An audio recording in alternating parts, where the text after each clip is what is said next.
I think actually after a period where it looked like United were racked by indecision, where there were almost too many chiefs, where it looked like they're having the same issues and they couldn't quite decide on what next, it's pretty impressive assertiveness. And as someone said to me during the week, it's how a big club should be acting, and which is probably a long time coming at United, given how the last few years have gone. But even exactly that, in terms of how they managed, not quite to persuade Amorim, because he clearly wanted the job. It was really the issue of timing. And I wrote during the week that they first approached him 3 weeks ago, and they were tentative about whether they could get him because of precisely that. He wanted to stay for another season.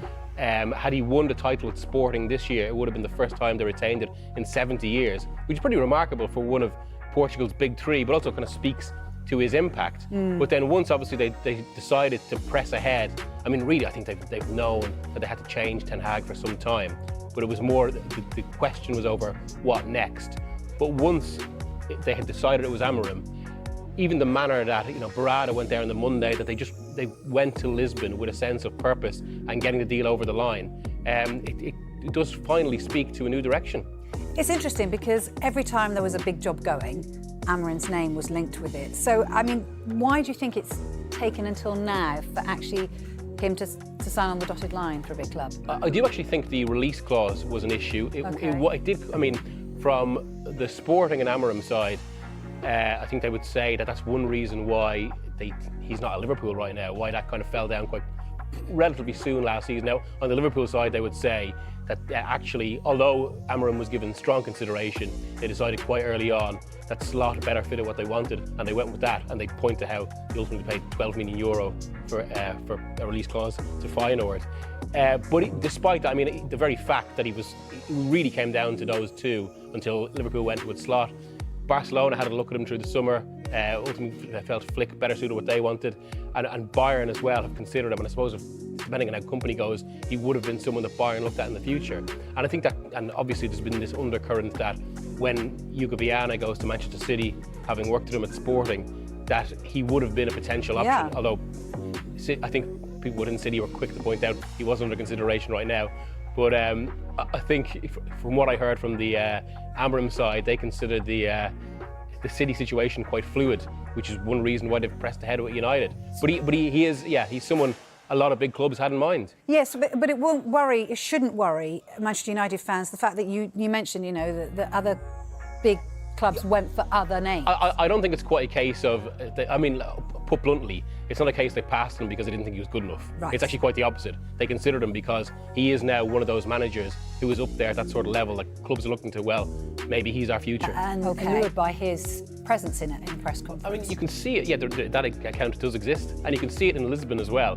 Just the reaction this week, which has been all these sort of conflicting emotions of heartbreak, a sense of betrayal, but ultimately kind of, I suppose, great disappointment that this transformative figure has left the club, which speaks to his impact. I do think that's why it's different to Ten Hag. That's something we'll discuss later. But I think Darren made an interesting point there as well, about communications, in that should really be a superficial part of the job. But there's no question, especially in the modern media ecosystem, the way everything's picked over, the way social media can make any sort of quote explode, it has actually become a part of the role that influences the job. Fellow Red Devils, your trusted United correspondent here with groundbreaking insights into the seismic shift happening at our beloved club. The appointment of Ruben Amorim isn't just another managerial change. It's a statement of intent that's got the football world talking. Let me break down something extraordinary that's happened this week. For the first time in what feels like ages, we're seeing Manchester United operate like the powerhouse we truly are. Miguel Delaney's recent analysis hits the nail on the head. This is exactly how a big club should be operating. Think about this. Monday, Ten Hag departs. Friday, Amorim arrives.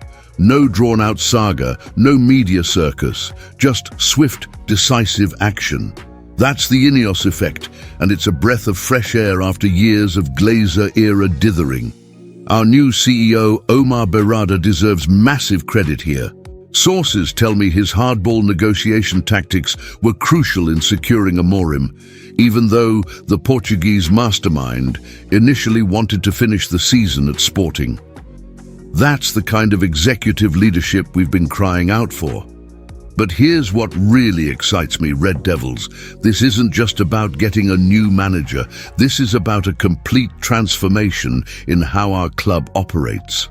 The 3-week courtship of Amorim wasn't leaked, wasn't splashed across tabloids. It was professional, decisive, and most importantly, successful.